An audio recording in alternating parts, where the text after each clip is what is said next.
রেলপথ উন্নয়নে নজর দেওয়ার নির্দেশ প্রধানমন্ত্রীর। নারায়ণগঞ্জে হবে জাপানি অর্থনৈতিক অঞ্চল, একনিকে ৮ প্রকল্প অনুমোদন। সিঙ্গাপুরে ওবায়দুল কাদেরের শারীরিক অবস্থার উন্নতির দিকে, সপ্তাহখানেক পর বাইপাস সার্জারি, মেডিকেল বোর্ড গঠন। স্বাস্থ্য পরীক্ষার জন্য খালেদাকে আবারও বঙ্গবন্ধু মেডিকেলেই পাঠানো হবে, বিএনপিকে সুচিকিৎসার আশ্বাস স্বরাষ্ট্রমন্ত্রীর। দখলমুক্ত করতে বুড়িগঙ্গায় অভিযান, গুড়িয়ে দেয়া হলো ৮৮ স্থাপনা, পুরান ঢাকায় ১০০ মন কেমিক্যাল জব্দ।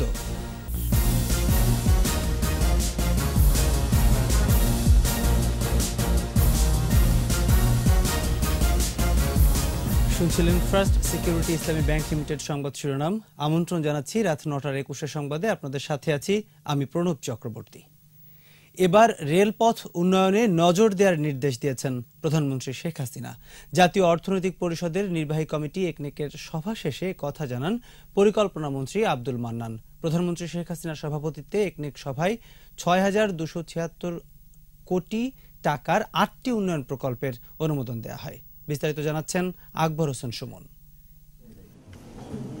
প্রধানমন্ত্রীর কার্যালয়ে জাতীয় অর্থনৈতিক পরিষদের নির্বাহী কমিটির সভা। প্রধানমন্ত্রী ও একনেক চেয়ারপারসন শেখ হাসিনার সভাপতিত্বে সভায় বিভিন্ন মন্ত্রণালয়ের ৮টি উন্নয়ন প্রকল্পের অনুমোদন দেওয়া হয়। ব্যয় ধরা হয়েছে ৬,২৭৬ কোটি টাকা। এসব প্রকল্পে বৈদেশিক ঋণ সহায়তা আসবে ২,৯৬২ কোটি ৩২ লাখ টাকা। সভা শেষে অনুমোদিত প্রকল্পের বিস্তারিত তুলে ধরেন পরিকল্পনা মন্ত্রী। তিনি জানান, মহাসড়ক নয়, এবার রেলপথের উন্নয়নের নির্দেশনা দিয়েছেন প্রধানমন্ত্রী। প্রধানমন্ত্রী বলছেন, বেশ সড়ক আমরা করেছি, বাদ দিচ্ছি না, তবে একটু নজরটা পানি এবং রেলের দিকে দেন। রেলটাকে আরও জোর দেন, পানির দিকে জোর দেন। তিনি আগেও বলেছেন, আমরা বলেছি, সমন্বিত একটা জাতীয় গ্রিড হওয়া উচিত। নারায়ণগঞ্জের ২৫০০ জাপানের অর্থনৈতিক অঞ্চলের জন্য অবকাঠামো উন্নয়ন সহ তৃণমূলে যোগাযোগ ব্যবস্থার উন্নয়নে সড়ক ও সেতু নির্মাণ প্রকল্পেরও অনুমোদন দেওয়া হয় বৈঠকে। একটি অর্থনৈতিক অঞ্চল করা হবে নারায়ণগঞ্জ জেলার ২৫০০-এ। মোট ব্যয় হবে ২,৫৮২ কোটি টাকা, ১৮ লক্ষ। এটা আমাদের বেজা ইতিমধ্যে করছে, সেইভাবেই এটা করা হবে, মানে অবকাঠামোগত উন্নয়ন করে দেওয়া হবে, তারপরে তারা তাদের বাকিটা করবে। গেল মাসে মূল্যস্ফীতির হার ৫.৪৭% ছিল বলেও জানান পরিকল্পনা মন্ত্রী। আকবর হোসেন সুমন, ২১ টেলিভিশন, ঢাকা। আওয়ামী লীগের সাধারণ সম্পাদক এবং সড়ক পরিবহন ও সেতুমন্ত্রী ওবায়দুল কাদেরের বাইপাস করার সিদ্ধান্ত নেওয়া হয়েছে বলে জানিয়েছেন সিঙ্গাপুরে অবস্থানরত চিকিৎসক আবু নাসের রিজভী। ওবায়দুল কাদেরের শারীরিক অবস্থা কিছুটা উন্নত হয়েছে বলে জানিয়েছেন তিনি। এরই মধ্যে মাউন্ট এলিজাবেথ হাসপাতালে ওবায়দুল কাদেরের চিকিৎসায় গঠন করা হয়েছে ৫ সদস্যের মেডিকেল বোর্ড। আকবর হোসেন সুমনের আরেকটি রিপোর্ট।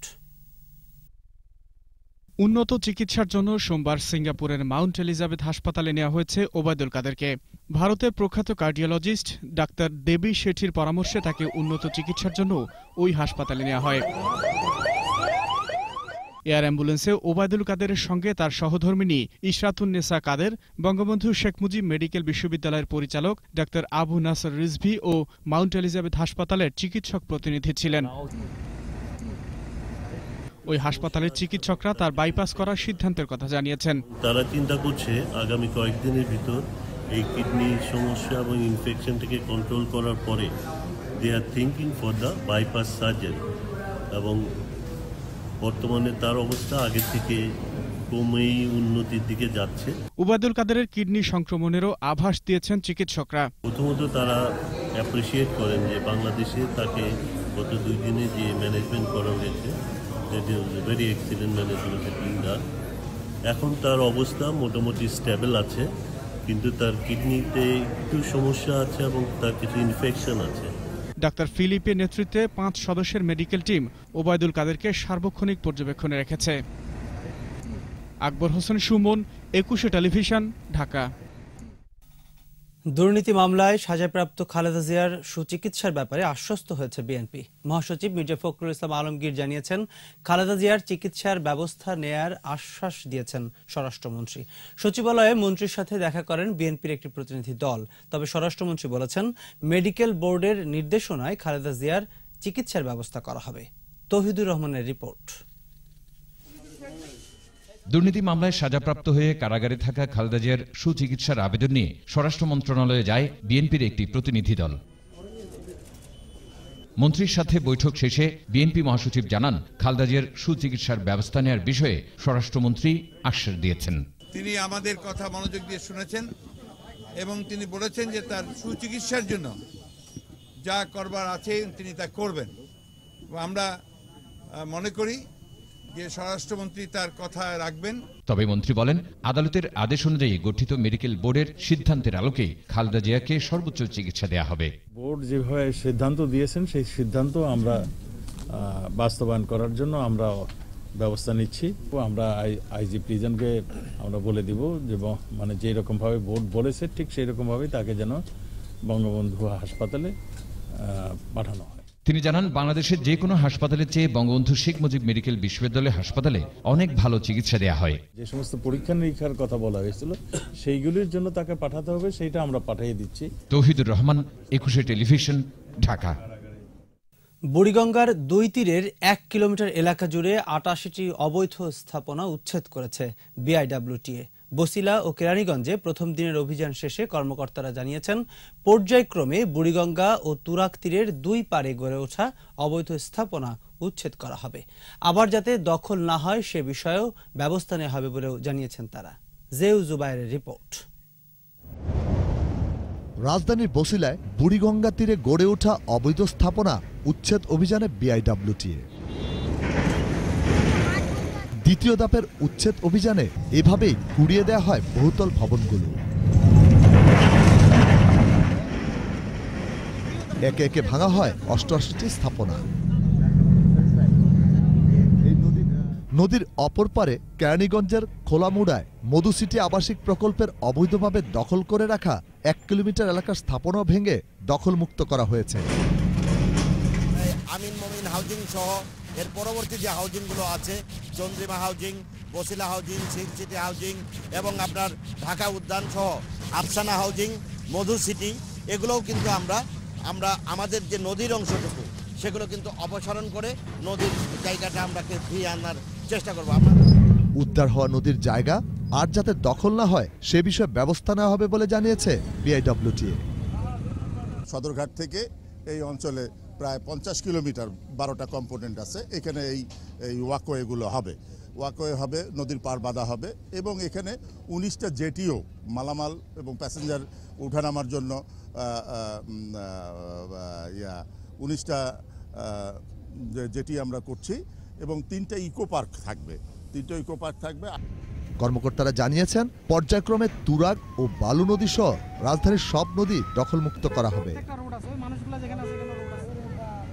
নদীর জায়গা নদীকে ফিরিয়ে দেয়া, দখল দূষণ মুক্ত প্রবাহমান নদী গড়ে তোলার লক্ষ্যে জিরো টলারেন্স নীতিতেই এই উচ্ছেদ অভিযান অব্যাহত থাকবে। শুধু তাই নয়, এই উচ্ছেদ অভিযানের পর কেউ যেন আবারও পুনরায় দখল না করতে পারে সে ব্যাপারেও কঠোর নজরদারিতে রাখবেন বলে জানিয়েছেন সংশ্লিষ্টরা। জেউ জুবায়ের, 21 টেলিভিশন, ঢাকা। এদিকে সিটি কর্পোরেশনের পাশাপাশি পুরান ঢাকার আবাসিক এলাকা থেকে কেমিক্যাল কারখানা ও গুদাম অপসারণে আলাদা অভিযান শুরু করেছে র্যাব। সকালে আরমানি টোলা ও এর আশপাশের এলাকায় অভিযান চালিয়ে বেশ কয়েকটি কেমিক্যাল গুদামের সন্ধান পায় র্যাবের ভ্রাম্যমাণ আদালত। এ সময় 100 মণ রাসায়নিক জব্দ করা হয়। কয়েকটি গুদামের মালিককে 11 লাখ টাকা জরিমানা করে ভ্রাম্যমাণ আদালত। কয়েকজন ব্যবসায়ী মালিক সমিতি সরিয়ে নেয়ার জন্য সময় প্রার্থনাও করেন।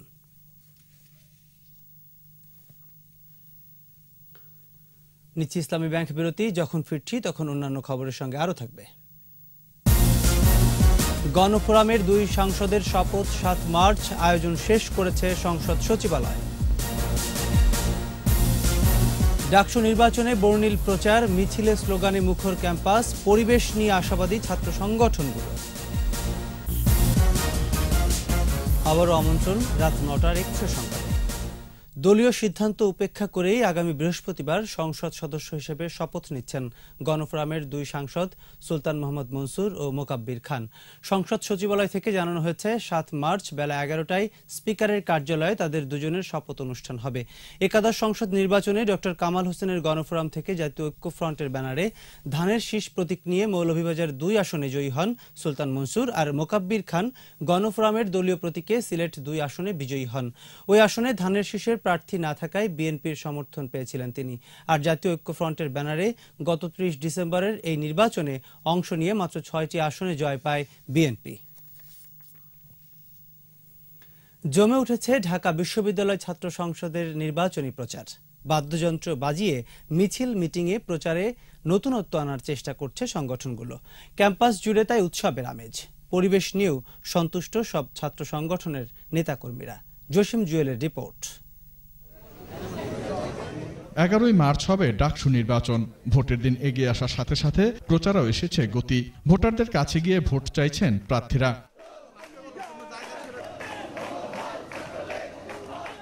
আর প্যানেল প্রচারে মিছিল মিটিং তো আছেই। সকালে প্রগতিশীল ছাত্র ঐক্য ক্যাম্পাসে নির্বাচনী মিছিল বের করে। ব্যানার ফেস্টুন নিয়ে বাদ্যযন্ত্র বাজিয়ে ক্যাম্পাসের বিভিন্ন সড়ক প্রদক্ষিণ করে মিছিলটি। বাধাহীনভাবে উৎসবের আমেজে সবাই প্রচারণা চালাচ্ছে বলে জানান ছাত্র সংগঠনগুলো। শেষ পর্যন্ত নির্বাচনী পরিবেশ এভাবে থাকলে ভালো নির্বাচন হবে বলে আশাবাদী ছাত্র নেতারা। বিশ্ববিদ্যালয় শিক্ষার্থীদের যে কোনো প্রয়োজনে, নৈতিক এবং যৌক্তিক প্রয়োজনের কথা অধিকার নিয়ে আমরা আমাদের সরকার প্রধান মাননীয় প্রধানমন্ত্রীকে বলতে পারবো, যেটা অন্য কারো পক্ষে সম্ভব নয়। ক্যাম্পাসের সার্বিক পরিস্থিতি আমাদের মনে হচ্ছে ইতিবাচক। যদি তা অব্যাহত থাকে তাহলে আমরা ক্যাম্পাসে প্রচারণা করতে পারবো। আমরা যে কোনো মূল্যে হোক শিক্ষার্থীদের ভোটাধিকারকে রক্ষা করব এবং শিক্ষার্থীদেরকে বলছি আমরা রয়েছি, আপনারা ভোট দিতে আসুন। একদিকে আস্থা পাচ্ছি, আবার অন্যদিকে শঙ্কাও রয়েছে। সেই জন্য আমরা বলেছি প্রশাসনের যে মহতি উদ্যোগ রয়েছে এই ডাকসু নির্বাচনকে অবাধ, সুষ্ঠু, নিরপেক্ষ করতে, তাদের সেটার যেন ধারাবাহিকতা অব্যাহত থাকে। এদিকে দেরিতে হলেও প্রচারের মাঠে নেমেছে স্বতন্ত্র প্রার্থীরা। মঙ্গলবার বেশ কয়েকজন স্বতন্ত্র প্রার্থী ক্যাম্পাসের শিক্ষার্থীদের কাছে ভোট চান। বাধাহীন প্রচারণা চালাতে পারছেন বলেও জানান তারা। এই পর্যন্ত আমরা কোনো সরাসরি বাধার সম্মুখীন হইনি, কিন্তু মানে একটা চাপ আমরা অনুভব করতে পারছি যে তারা সবসময় আচরণবিধি লঙ্ঘন করছেন। আমাদের যে ভর্তির যে নিয়ম কানুনগুলো সেগুলো কিন্তু সেই বান্ধাতার আমলে যেগুলো ছিল সেই নিয়মেই চলতেছে।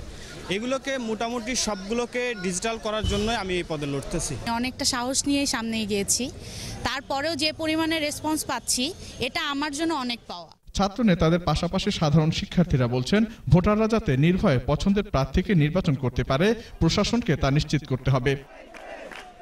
জসিম জুয়েল, 21 টেলিভিশন, ঢাকা। আমাদের সাপ্তাহিক আয়োজন সোশ্যাল ইসলামী ব্যাংক লিমিটেডের সৌজন্যে জনসচেতনতা।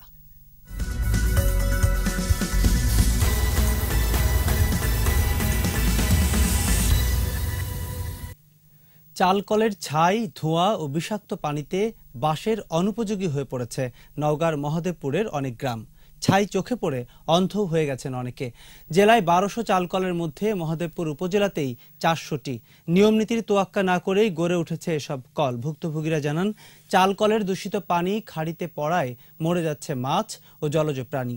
ছাইয়ের প্রভাবে এখানের কোনো গাছে ফুল ফোটে না, ধরে না কোনো ফল। এ নিয়ে প্রতিবাদ করেও মেলেনি কোনো সুফল।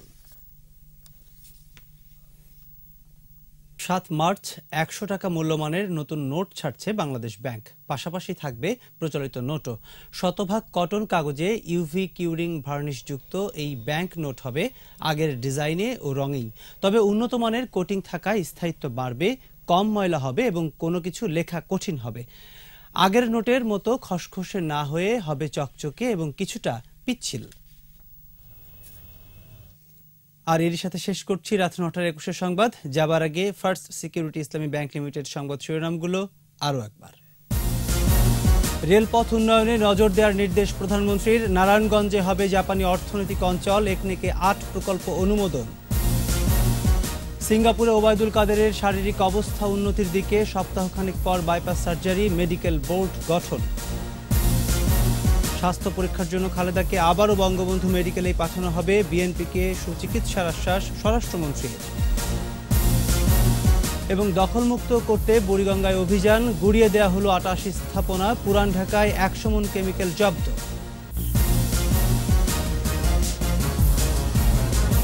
দর্শক, সর্বশেষ খবর জানতে ডায়াল করুন 2021 নম্বরে আর ভিজিট করুন ekushe-tv.com এই ওয়েবসাইটে। এছাড়া ফেসবুকে লগ ইন করতে পারেন facebook.com/ekushe24 অনলাইনে। আমাদের পরের সংবাদ রাত 11টায় দেখার আমন্ত্রণ রইল। একুশের সাথেই থাকুন।